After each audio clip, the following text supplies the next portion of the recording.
Welcome to the deep dive. Today, we're jumping into trading indicators, specifically one called the Williams per SAR. Right. And chances are, if you've looked into trading, you've probably come across it, maybe seen the usual explanations about, overbought and oversold. Exactly. And that's kind of where our mission for this deep dive begins. We're not just going over the standard stuff. No, definitely not. We want to look at a potentially, well, let's say very different way to use the Williams per SAR based on some expert insight we found. It really challenges the common wisdom.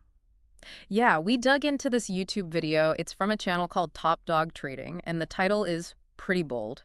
The secret to Williams are that no one has told you about. Hmm. And they come right out and say it the way most people learn this indicator. It might be completely wrong, like 180 degrees wrong is the phrase they use. It definitely grabs your attention. It suggests the common approach might not just be unhelpful, but actively loss-making. Right. So get ready, because this could flip some assumptions. Absolutely. So maybe let's start by, laying out that traditional approach first, the one the video basically tears down.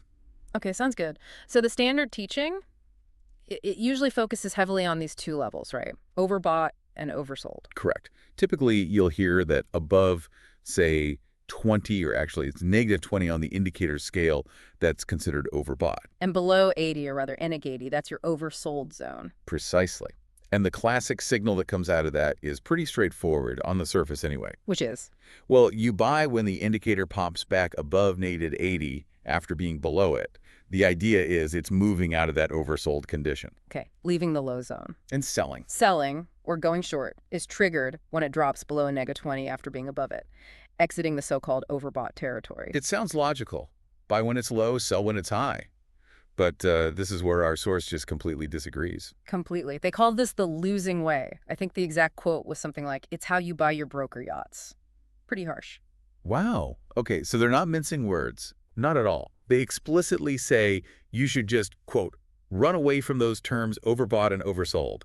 Just eliminate them from how you think about this indicator. Why, though? What's their reasoning? Their argument is that, well, professional traders just don't use them like that. It's too simplistic and maybe even misleading about what's actually happening with price momentum. Okay, so if that's the losing way, what's the supposed winning way? What's this big secret? Well, the core idea they push is that trading is often kind of an opposite world. Opposite world. Yeah, meaning what seems obvious, what everyone learns from the textbooks, sometimes doesn't work because everyone knows it. The edge gets competed away. Okay. If everyone's waiting for the same signal, it stops being effective. I get that. Exactly. So their method, it's basically doing the opposite of the traditional approach. The opposite. So how does that work for, say, a buy signal? Okay, so instead of waiting for it to leave the oversold zone, they say you should wait until the indicator gets into what everyone else calls overbought. So above -20. Wait, buy when it's above next 20? Isn't that when traditional teaching says to sell? Precisely. Their logic is that getting above -20 isn't a sign things are too high and about to drop. It's actually showing really strong bullish momentum. That strength is what you want to buy into. Okay, that is definitely counterintuitive. Buying at the top. What about selling then? Following the same logic. You got it. Same reverse logic. For selling or shorting, you wait for the indicator to drop below -80. Into the oversold zone. Right, where traditionally people might start looking to buy. But according to this source, getting below -80 signals powerful bearish strength. Things are moving down hard, and that's when you should consider selling or shorting. Wow. It really flips the script entirely. So strength is the key, whether it's up or down. High readings mean strong up, low readings mean strong down. That's the core message. They really emphasize that when it's above -20, it's not somehow artificially overbought and due for a fall. It's demonstrating sustained buying pressure. But what's the underlying reason? Why is the traditional view so wrong, according to them? Is there something about the indicator itself? Yes, and this is crucial. It comes down to how the Williams per SAR is calculated. It has a fixed mathematical range. It only goes from -100 up to 0. Okay, like a percentage from -100% to 0%. Exactly. The source calls it a mathematically bound indicator. Because of its formula, it cannot go higher than 0 or lower than a -100. It's stuck within those limits. Right, so it hits a ceiling and a floor. How does that make the overbought idea misleading?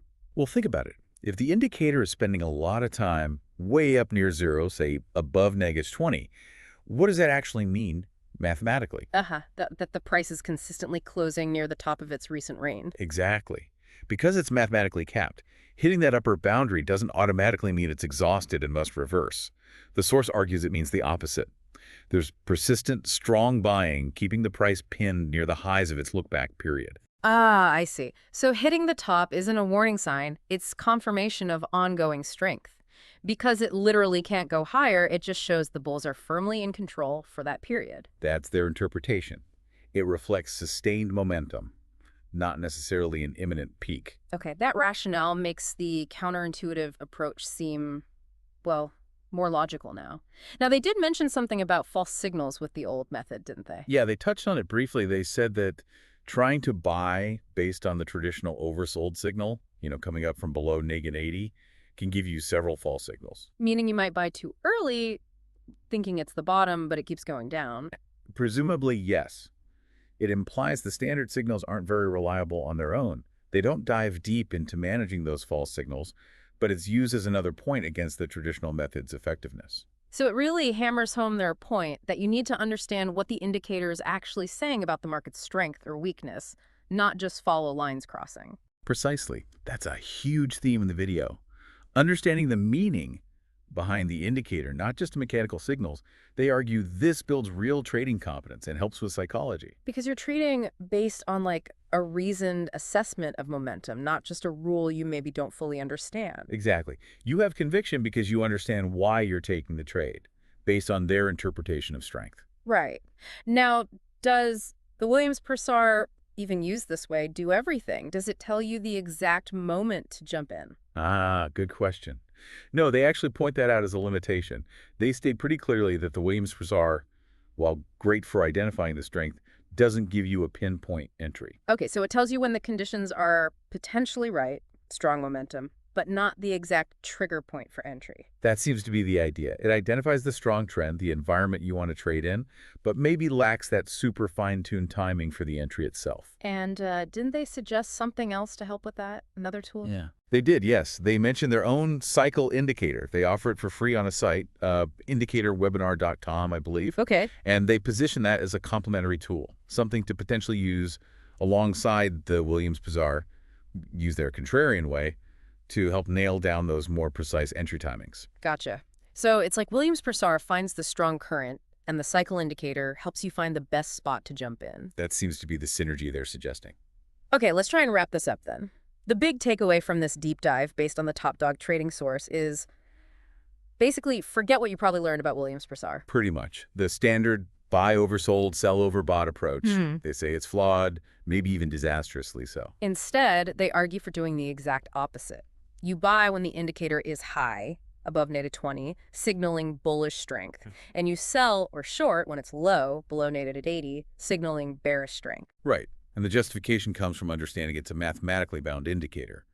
Those high or low readings aren't necessarily reversal points, but signs of sustained momentum hitting the indicator's limits. It really forces you to think beyond just the surface level rules and understand the why behind the indicator's movements. Absolutely. That emphasis on understanding the underlying meaning, not just blindly following, is probably the most crucial point they make. It applies way beyond just this one indicator, really. Yeah, definitely. Which leads to a final thought for you, listening. How often might conventional wisdom, maybe in areas completely outside of trading, also be, well, 180 degrees wrong? Yeah. Think about times when digging deeper, understanding the fundamental principles rather than just accepting the common advice, might lead to, surprisingly better outcomes. It's that opposite wild idea again. Where else does the obvious path maybe lead you astray, and a counterintuitive approach, based on deeper understanding, actually hold the key? Makes you think, doesn't it? Definitely something to chew on.